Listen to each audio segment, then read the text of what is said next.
चिट्ठी सही या चन्नी, इस सवाल का जवाब इसलिए जरूरी है क्योंकि सवाल के सही जवाब से ही ये तय होगा कि प्रधानमंत्री की सुरक्षा में चूक के लिए दरअसल जिम्मेदार कौन है। पूरी रिपोर्ट आपको हम दिखाएंगे, लेकिन उससे पहले आपको सुरक्षा में चूक पर आज की 6 बड़ी खबर हम तफसील से बताते हैं। पहली बड़ी खबर, प्रधानमंत्री नरेंद्र मोदी ने राष्ट्रपति रामनाथ कोविंद से मुलाकात की और उन्हें कल पंजाब में हुई घटना के बारे में जानकारी दी। राष्ट्रपति ने पूरे मामले पर गंभीर चिंता जताई थी। दूसरी बड़ी खबर है, 27 फॉर्मर आईपीएस ऑफिसर्स ने राष्ट्रपति को चिट्ठी लिखी है और इस मामले में कड़ी कार्रवाई की मांग की है। इन अफसरों में आपको यह भी बताना चाहेंगे कि 20 से ज्यादा पूर्व डीजीपी हैं। तीसरी बड़ी खबर, कांग्रेस अध्यक्ष सोनिया गांधी ने पंजाब के मुख्यमंत्री चरणजीत सिंह चन्नी से बात की है और उन्हें कहा है कि पीएम की सुरक्षा पर हुई कोताही को लेकर स्ट्रिक्ट एक्शन लिया जाए और ये नहीं होना चाहिए था। चौथी बड़ी खबर, पीएम की सुरक्षा में चूक को लेकर सुप्रीम कोर्ट में याचिका दायर की गई है जिस पर कल सुनवाई होगी। पांचवी बड़ी खबर, प्रधानमंत्री की लंबी उम्र के लिए बीजेपी ने देश भर में पूजा और हवन का आयोजन किया। वहीं छठी बड़ी खबर, पंजाब के एडीजीपी लॉ एंड ऑर्डर की 3 चिट्ठियां जिनके बारे में जी न्यूज पर हम आपको लगातार बता रहे हैं। जी न्यूज के पास है, इन तीनों ही चिट्ठियों ने पंजाब के मुख्यमंत्री चरणजीत सिंह चन्नी के दावों की पोल खोल दी है। कैसे? सवाल का जवाब इस रिपोर्ट में। चिट्ठी सही या चन्नी?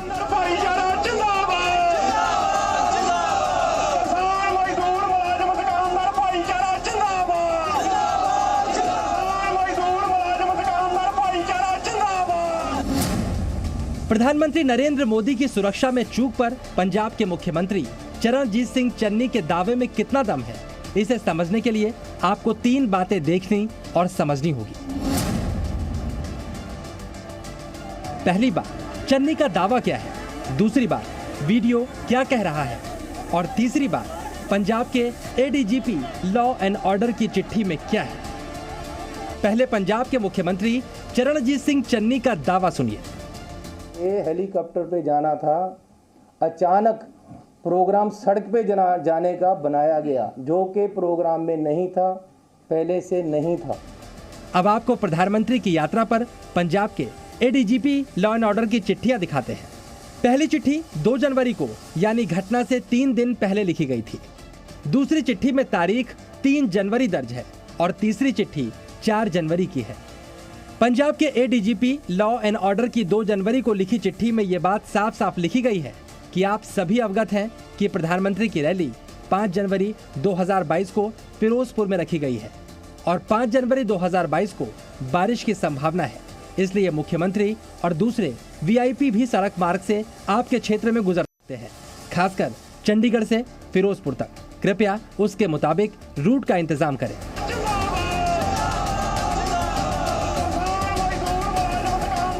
चरणजीत सिंह चन्नी का दावा था कि प्रधानमंत्री का कार्यक्रम अचानक सड़क मार्ग से बनाया गया। ये पहले से तय नहीं था, जबकि चिट्ठी के मुताबिक प्रधानमंत्री सड़क मार्ग से भी जा सकते हैं। इसकी जानकारी पंजाब पुलिस को पीएम की फिरोजपुर रैली से 3 दिन पहले दे दी गई थी। इसके बावजूद प्रधानमंत्री के रूट पर प्रदर्शनकारी जमे रहे और जिन पुलिस कर्मियों को वहां रूट पर प्रधानमंत्री की सुरक्षा के लिए तैनात किया गया था, वो चाय पीते रहे। आगे एजिटेटर बैठे हैं, पीछे काफ़ी पीछे गाड़ियां रोककर बता दिया गया कि आगे एजिटेशन वाले एकदम सड़क पे आकर बैठ गए। अब सड़क पे एकदम कोई ट्राली लगाकर बैठ जाए, उसको हटाने में 10, 15, 20 मिनट, आधा घंटा लग जाता है। इसलिए सेफ साइड के लिए प्रधानमंत्री जी को बोला गया कि आप पीछे आ जाएं, हम अदर रूट या बाई हेलीपैड आपको ले चलते हैं, लेकिन उन्होंने वापस जाने का फैसला किया। चरणजीत सिंह चन्नी का दूसरा दावा आपने सुना। अब हकीकत जानने के लिए आपको पंजाब के एडीजी लॉ एंड ऑर्डर की 4 जनवरी की लिखी चिट्ठी दिखाते हैं। पंजाब के सीपी, एसएसपी के अलावा आईजी और डीआईजी को भेजी गई इस चिट्ठी के पॉइंट नंबर 3 पर ध्यान दीजिए। इसमें लिखा है, आप सभी को निर्देश दिया जाता है कि किसानों की गतिविधि पर नजर बनाए रखें। उन्हें यानी प्रदर्शनकारियों को फिरोजपुर जिले में जाने और रैली में बाधा पहुंचाने की अनुमति नहीं देनी चाहिए। लेकिन 5 जनवरी को हुआ क्या, ये सब ने देखा। फ्लाईओवर पर प्रधानमंत्री का काफिला 20 मिनट तक रुका रहा। इस दौरान रूट पर प्रदर्शनकारियों की भीड़ बनी रही। प्रधानमंत्री के पोस्टर फाड़े गए। उन्हें रैली किए बगैर वापस बठिंडा एयरपोर्ट लौटना पड़ा। यानी चरणजीत सिंह चन्नी का ये कहना कि प्रदर्शनकारी सड़क पर बैठ गए, ये बयान अपने आप में हास्यास्पद है, क्योंकि चिट्ठी में इस बात को लेकर पहले ही सावधान किया गया था कि किसान रैली में बाधा पहुंचा सकते हैं। फिर पीएम के रूट पर प्रदर्शनकारी कैसे पहुंच गए? ये हिंदुस्तान में हर नागरिक जानता है कि प्रधानमंत्री की इस वक्त की मूवमेंट कहां, कब, कैसे हो रही है, यह साधारणतः जानकारी उपलब्ध नहीं होती। उस क्षण किसने उन लोगों को फ्लाईओवर पर भेजा, ठहराया, व्यवस्था की, इसका जवाब पंजाब की कांग्रेस सरकार को देना होगा। चन्नी के दावे भी आपने सुने और पंजाब पुलिस की चिट्ठी भी आपने देखी। अब आप ही तय कीजिए कि प्रधानमंत्री नरेंद्र मोदी की सुरक्षा में चूक पर कौन सही है और कौन गलत। फिरोजपुर से अमित भारद्वाज के साथ ब्यूरो रिपोर्ट, जी मीडिया। पंजाब के एडीजीपी लॉ एंड ऑर्डर की पंजाब पुलिस को लिखी गई चिट्ठी आपने देखी। इस चिट्ठी की 6 बड़ी बातें जिन पर आपके लिए ध्यान देना बहुत ज्यादा जरूरी है। तो चिट्ठी के मुताबिक पंजाब पुलिस को प्रधानमंत्री की फिरोजपुर यात्रा और उसके रूट से संबंधित अलर्ट 3 दिन पहले मिल चुका था। पंजाब पुलिस को यह भी बता दिया गया था कि बारिश के चलते सड़क मार्ग से भी वीआईपी मूवमेंट हो सकती है। जैसा कि आप जानते हैं कि बारिश के चलते प्रधानमंत्री हेलीकॉप्टर से उड़ान नहीं भर पाए थे और इसीलिए रोड का उन्होंने इस्तेमाल किया था। पंजाब पुलिस के सभी बड़े अफसरों को चिट्ठी में साफ साफ ये भी लिखा गया था कि फिरोजपुर में किसानों की गतिविधियों पर नजर रखी जाए, क्योंकि वहां 5 जनवरी को प्रधानमंत्री की रैली होनी है, जो कि बाद में रद्द करनी पड़ी। चिट्ठी में आशंका यह भी जताई गई थी कि वहां किसानों का धरना हो सकता है और इस वजह से रोड ब्लॉक भी हो सकते हैं, यानी इंतजाम यहां पर किया जाना चाहिए था। इसके अलावा ट्रैफिक डाइवर्जन का इंतजाम रखने के लिए भी एडीजीपी की चिट्ठी में कहा गया था और यह भी कहा गया था कि किसानों की गतिविधियों पर स्थानीय एसएसपी को जानकारी दें। लेकिन इसके बावजूद प्रधानमंत्री के रूट पर आप जानते हैं प्रदर्शनकारी जुटे, जिसके बाद उन्हें आधे रास्ते से वापस लौटना पड़ा। तो प्रधानमंत्री मोदी के फिरोजपुर दौरे के दौरान हुई सुरक्षा चूक पर राजनीति लगातार गर्म है। बीजेपी प्रतिनिधिमंडल ने पंजाब के राज्यपाल बीएल पुरोहित से मुलाकात की, इस पर कार्रवाई की मांग की। तो दूसरी तरफ पंजाब कांग्रेस के अध्यक्ष नवजोत सिंह सिद्धू समेत कांग्रेस के कई नेता बीजेपी पर राजनीति करने का आरोप लगा रहे हैं, इसे ड्रामा बता रहे हैं।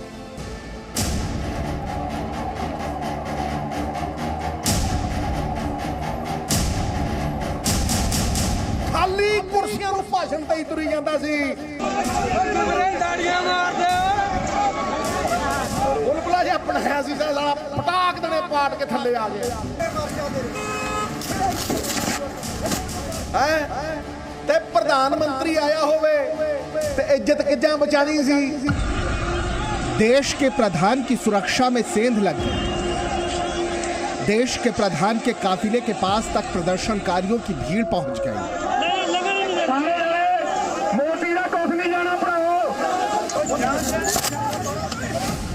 पंजाब की सरकार देश के प्रधान की सुरक्षा में कमियों पर घिर गई तो पंजाब में कांग्रेस के प्रधान अपनी डफली से अपना ही राग छेड़े हुए हैं।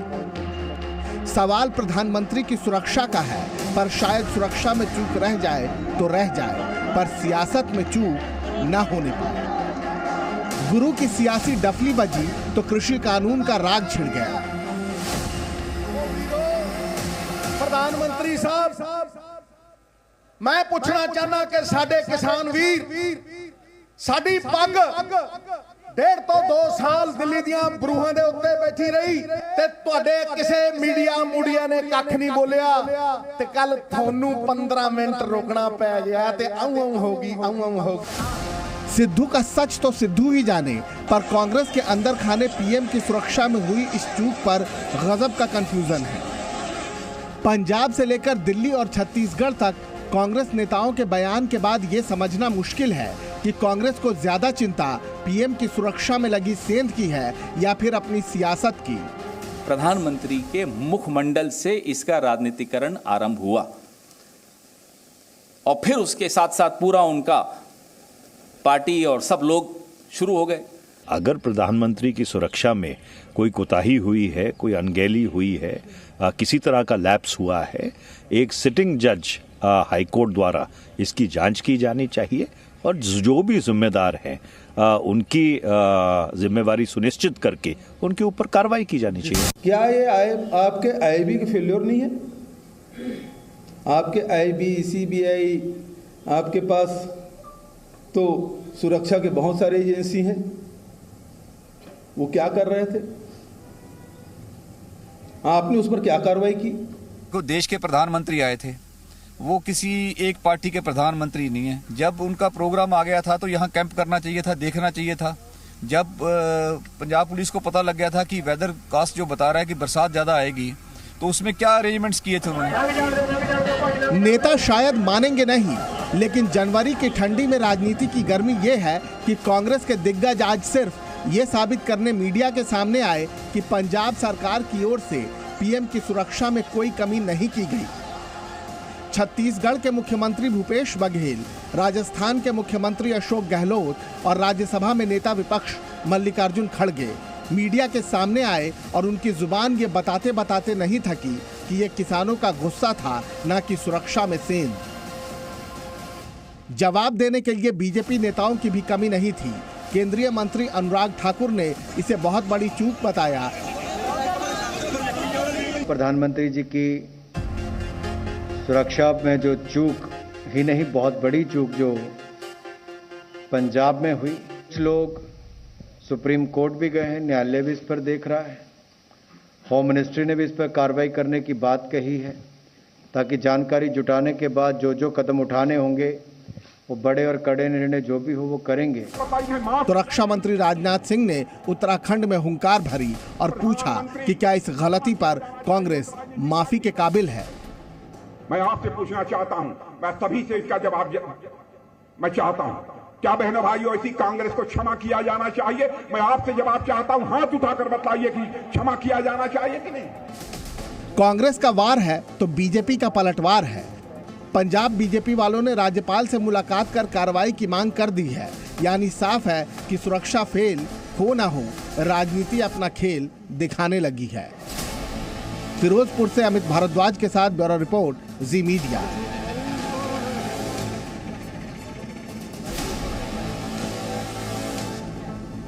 पंजाब में कल प्रधानमंत्री नरेंद्र मोदी के साथ जो कुछ हुआ उस पर अपडेट आपके लिए। ये कांग्रेस अध्यक्ष सोनिया गांधी ने पंजाब के सीएम चरणजीत सिंह चन्नी से बात की। सोनिया गांधी ने सीएम चन्नी से कहा कि प्रधानमंत्री की सुरक्षा पर कोई कोताही नहीं होनी चाहिए। अब इस बयान का मतलब भी आप समझिए। इस बयान का सीधा सा मतलब है कि सोनिया गांधी भी कल जो हुआ उससे नाराज हैं और इसीलिए उन्होंने सीएम चन्नी को नसीहत दी। लेकिन कांग्रेस राज के मुख्यमंत्री, चाहे वो पंजाब में चन्नी हो, राजस्थान में अशोक गहलोत हो या फिर छत्तीसगढ़ में भूपेश बघेल हो, इन सभी मुख्यमंत्रियों का मानना ये कि पीएम की सुरक्षा में कोई चूक हुई नहीं।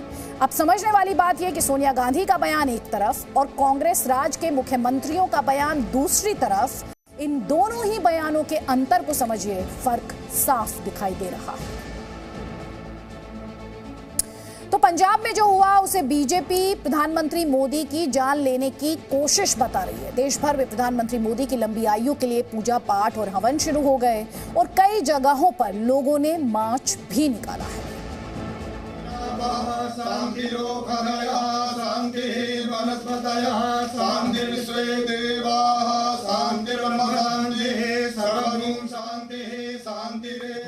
प्रधानमंत्री के लिए बीजेपी की पूजा। उत्तर में कश्मीर से लेकर पूरब में असम तक और काशी से लेकर पटना तक बीजेपी आज पूजा करती रही। पूजा अपने प्रधानमंत्री नरेंद्र मोदी की रक्षा के लिए, पूजा प्रधानमंत्री मोदी की सुरक्षा के लिए,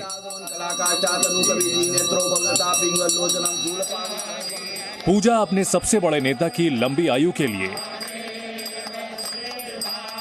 प्रधानमंत्री के नाम पर आयोजित पूजा में कौन नहीं था? काशी में खुद उत्तर प्रदेश के मुख्यमंत्री योगी आदित्यनाथ थे। मंत्रोच्चार के बीच महादेव की पूजा कर रहे थे। पूरी तरह गैर लोकतांत्रिक, गैर संवैधानिक कृत्य कांग्रेस की पंजाब सरकार का कल पंजाब के अंदर गुरदासपुर में देखने को मिला है, हम सब इसकी निंदा करते हैं और कांग्रेस अपने इस गैर जिम्मेदाराना हरकत के लिए देश की जनता से माफी मांगे। काशी यानी वाराणसी प्रधानमंत्री मोदी का संसदीय क्षेत्र भी है और वहां के लोग अपने सांसद के साथ पंजाब में हुए सलूक से बहुत नाराज दिखे।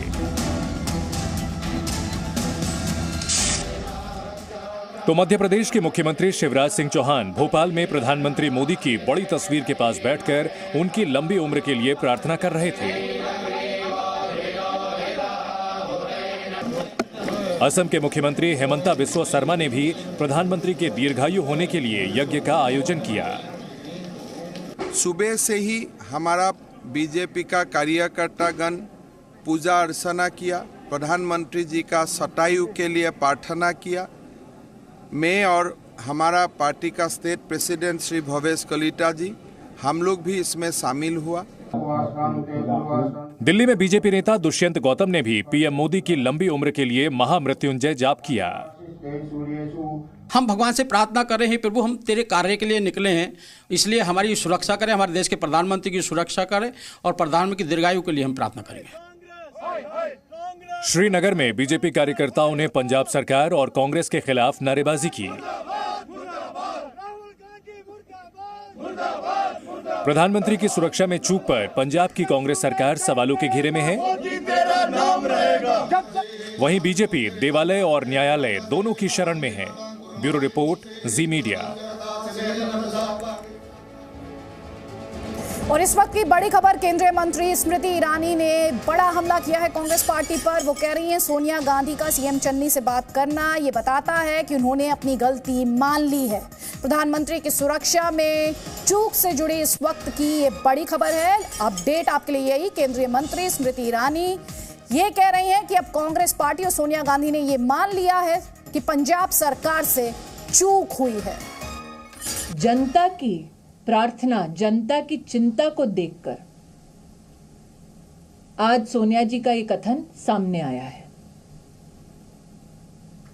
कम से कम सोनिया जी ने इस बात को स्वीकारा कि दोषी कांग्रेस की प्रदेश सरकार और प्रशासन में है।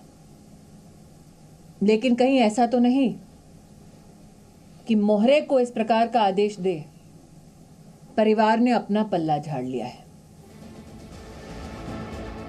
तो परिवार ने पल्ला झाड़ लिया, ये हमला कर रही है गांधी फैमिली पर और साथ ही कह रही है मोहरा, यानी पंजाब के मुख्यमंत्री सीएम चन्नी को मोहरा बता रही हैं प्रधानमंत्री की सुरक्षा के मामले में।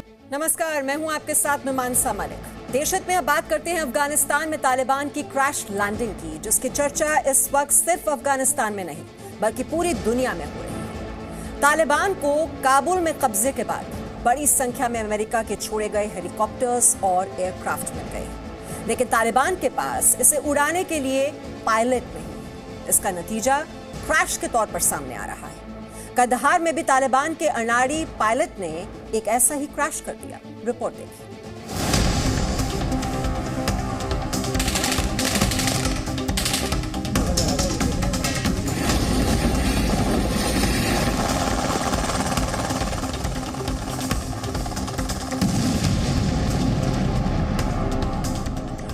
ये तालिबान की क्रैश उड़ान है, जिसका वीडियो इस वक्त अफगानिस्तान ही नहीं पूरी दुनिया में वायरल हो रहा है।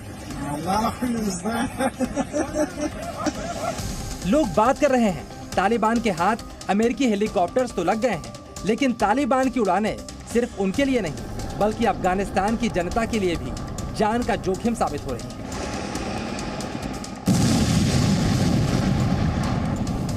तालिबान की इस क्रैश उड़ान की पूरी कहानी बताने से पहले समझिए ये हेलीकॉप्टर तालिबान को मिले कैसे।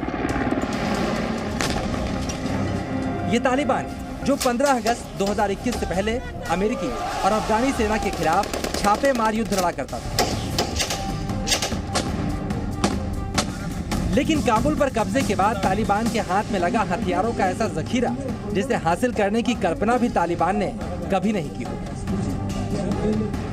और अमेरिका के इन हथियारों को हासिल करने के बाद तालिबान की सेना किसी छोटे देश की सेना से भी ताकतवर हो गई। अब तालिबान के पास अपनी वायुसेना भी है, जिसमें कई घातक विमान और अटैक हेलीकॉप्टर भी शामिल हैं। लेकिन तालिबान के साथ सबसे बड़ी समस्या इसे उड़ाने की है और इसी का नतीजा है तालिबान के पायलट की ये क्रैश उड़ान। चलिए अब आपको इस क्रैश उड़ान की पूरी कहानी समझाते हैं। अफगानिस्तान के कंधार में तालिबानी आतंकियों के अनाड़ी पायलट का हेलीकॉप्टर उड़ाना भारी पड़ा और अफगानिस्तान पर कब्जे के बाद पहली बार हेलीकॉप्टर क्रैश हो गया। इस घटना के बाद तालिबानी पायलट घायल हो गया। इस वीडियो में आपको एक हेलीकॉप्टर उड़ता दिखाई दे रहा है, नीचे कुछ कारें चल रही हैं। यह हेलीकॉप्टर अचानक बहुत तेजी के साथ ऊपर जाता है। कुछ लोग इसका वीडियो बना रहे हैं। यह हेलीकॉप्टर सामने आने के बाद फिर से वापस लौटता है। इस बीच वीडियो बनाने वाले लगातार हेलीकॉप्टर को देखकर शोर मचा रहे हैं। हेलीकॉप्टर सामने जाने के बाद फिर से मुड़ता है। अचानक हेलीकॉप्टर एक गोता लगाता है, लेकिन एक बार नीचे जाने के बाद वो फिर से आसमान की ऊंचाइयों को नहीं छू पाता। इस बार हेलीकॉप्टर सीधे जमीन पर धड़ाम हो जाता है। ये तालिबान के अनाड़ी ड्राइवर की क्रैश लैंडिंग थी, जिसके बाद वीडियो बना रहे लोगों की हंसी सुनाई देती है। दरअसल कंधार में बाढ़ के बाद तालिबान ने मदद भेजी थी। राहत कार्य के लिए कई हेलीकॉप्टर्स भेजे गए थे, लेकिन ये हेलीकॉप्टर सिर्फ 40 सेकंड की उड़ान के बाद गिर गया। अफगानिस्तान पर तालिबान के कब्जे के बाद ये पहला क्रैश है। तालिबान के अनाड़ी पायलट ने ये हेलीकॉप्टर क्रैश करवाया है। ये जो गुरिल्ला ट्रेंड तालिबानी है, उनके पास में अमेरिका के देश अफगानिस्तान छोड़ने के बाद और अफगानिस्तान की सरकार के पतन के बाद में जो आधुनिक हथियार वहाँ वो डंप कर गए, वो तो इसी तरह से सामान को नष्ट करते रहे। अब ये जो आधुनिक हथियार हैं, इनका मेंटेनेंस करना और इनको यूज में लाना, ये तालिबान के लड़ाकों की बस की बात नहीं है। चलिए एक बार फिर से इस वीडियो को देखिए। इस वीडियो में आपको सड़क पर पानी भी दिखाई दे रहा होगा। इस वीडियो में आपको कारें चलती भी दिख रही हैं। जिस तरह से ये तालिबानी हेलीकॉप्टर को उड़ा रहा था, उससे इस बात का भी खतरा था इन कारों पर और यहाँ पर मौजूद लोगों पर भी हेलीकॉप्टर क्रैश हो सकता था। अगर ऐसा होता तो तालिबानी पायलट की वजह से कई लोगों की जान भी जा सकती है। फिलहाल इस हादसे में हेलीकॉप्टर तो बर्बाद हो गया, लेकिन अनाड़ी पायलट की जान बच गई। अब अफगानिस्तान के लोग राष्ट्रीय संपत्ति का इस तरह नुकसान करने पर तालिबान को ट्रोल कर रहे हैं। ट्विटर पर खुद को कर्नल रहमान रहमानी बताने वाले अकाउंट से ट्वीट होता है, ये एक हेलीकॉप्टर है, गधा नहीं, जिस पर एक तालिबान सवार हो सकता है। एक तालिबानी आतंकवादी सरकारी संपत्ति को बर्बाद कर रहा है, जबकि उसके दोस्त हंसते हैं और उसकी मूर्खता का आनंद लेते हैं। पायलट के लिए शिक्षा, कौशल और अनुभव की आवश्यकता होती है। ऐसी मूर्खता निश्चित रूप से आपको मार डालेगी। वैसे मुझे खराब हेलीकॉप्टर की ज्यादा चिंता है। फिलहाल लोग इस हेलीकॉप्टर क्रैश की वीडियो को शेयर करके तालिबान को पानी पी पी कर कोस रहे हैं कि ऐसे मददगार हेलीकॉप्टर से तो ऊपर वाला ही बचा ले। ब्यूरो रिपोर्ट, जी मीडिया। तो देखा आपने, तालिबान के अनाड़ी पायलट ने एक हेलीकॉप्टर को धड़ाम कर दिया, लेकिन तालिबान के हाथ अफगानिस्तान में छूटे अमेरिका के कई घातक हथियार लग चुके हैं। अब यही जानकारी हम आपको देने वाले हैं। अमेरिकी सेना ने अफगानिस्तान को खतरनाक ब्लैक हॉक हेलीकॉप्टर दिए थे, जो अब तालिबान की सेना के पास है। इसके अलावा आधुनिक टुकानो एयरक्राफ्ट भी तालिबान के हाथ लग चुके हैं। लगभग 4 C-130 ट्रांसपोर्ट विमान भी तालिबान को मिल चुके हैं। इसके अलावा बड़ी संख्या में सेस्ना 208 एयरक्राफ्ट भी तालिबान के कब्जे में है। अमेरिका के लगभग 76,000 बख्तरबंद सैन्य वाहन भी तालिबान के पास है और इसके अलावा बड़ी संख्या में घातक अमेरिकी हथियार, जिनकी संख्या 6 लाख से ज्यादा है, वो भी तालिबानियों के हाथ आ चुके हैं। तो इससे आप समझ सकते हैं कितने घातक हथियार अब आ चुके हैं तालिबान के कब्जे में।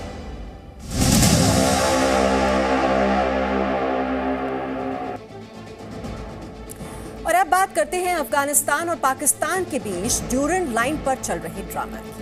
अफगानिस्तान बॉर्डर पर तालिबान और पाकिस्तान के सैनिकों के बीच फेंसिंग विवाद को लेकर कई वीडियो सामने आए हैं, जिसमें तालिबान के लोग बॉर्डर से फेंसिंग हटा रहे हैं। लेकिन अब अफगानिस्तान के पूर्व उपराष्ट्रपति ने तालिबान और पाकिस्तान के बीच चल रहे इस स्क्रिप्टेड विवाद की पोल खोली।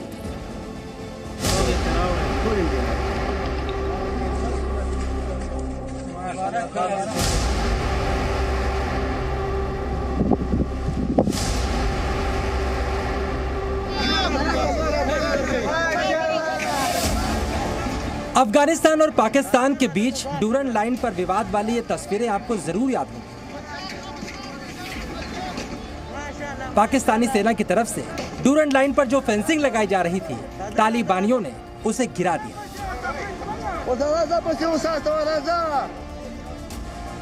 कुछ जगहों पर तालिबानी उन कटीली तारों को भी उठा ले गए जो फेंसिंग लगाने के लिए पाकिस्तान की सेना लेकर आई थी।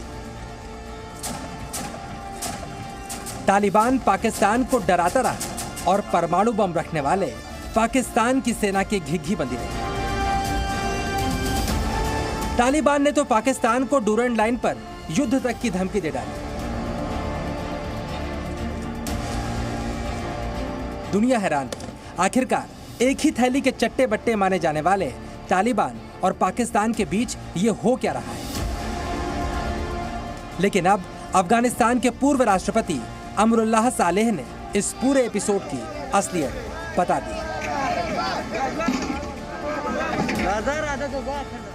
डूरन लाइन पर पाकिस्तान और तालिबान के बीच विवाद की तस्वीरों की असलियत सामने आ गई है।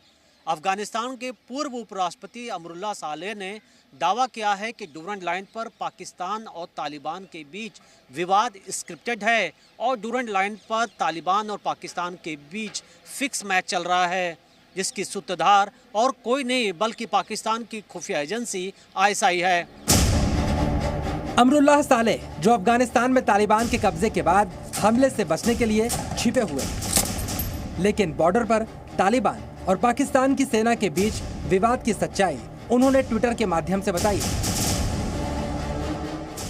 कुछ वीडियो फुटेज में तालिबान को पाकिस्तान की बनाई गई तारबंदी को हटाते हुए फिल्माया गया है। ये पाकिस्तानी खुफिया एजेंसी ISI की चाल है। पाकिस्तान इसके जरिए तालिबानियों को अफगानिस्तान का सबसे बड़ा हितैषी साबित करने की कोशिश में जुटा है। ISI मर चुके मुल्ला हिब्तुल्लाह के काम तो खुद कर रही है, ऐसे में सीमा पर तारबंदी की जरूरत नहीं है। सच्चाई यह है कि भले ही तालिबान ने काबुल पर कब्जा कर लिया, लेकिन उनकी हरकतें नहीं बदली। इसलिए अफगानी लोग तालिबान को बेहद नापसंद करते हैं। ऐसे में ISI तालिबान को देश प्रेमी साबित करने के लिए ये ड्रामा रच रही है।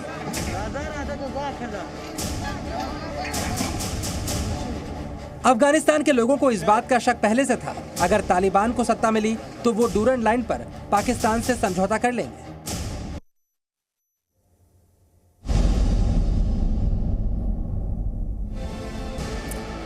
मशहत में अब बात गलवान पर चीन के फेक वीडियो के पोल खोल दी। भारत सरकार ने आज गलवान पर चीन के फेक वीडियो वॉर की पोल खोल दी। विदेश मंत्रालय ने गलवान में शूट तथाकथित चीनी सेना के वीडियो के दावे को गलत बताया है।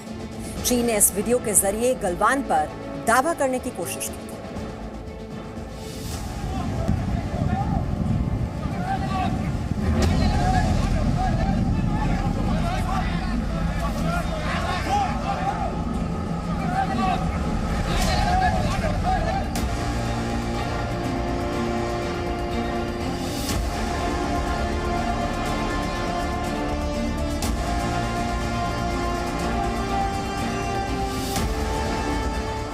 गलवान में भारत से बुरी तरह पिट चुका चीन भारतीय सेना की ताकत को अच्छी तरह से समझ चुका है। चीन समझ चुका है कि हिंद की सेना के पराक्रम का मुकाबला करना चीन के सैनिकों के बस की बात ही नहीं। ऐसे में चीन ने गलवान पर फेक वीडियो की चाल चली थी। गलवान पर फेक न्यूज फैक्ट्री बने चीन के मुखपत्र ग्लोबल टाइम्स का नए साल में यह पहला झूठ था, जिसका जवाब भारतीय सैनिकों ने गलवान में ही पराक्रम की इस असली पिक्चर से दिया था।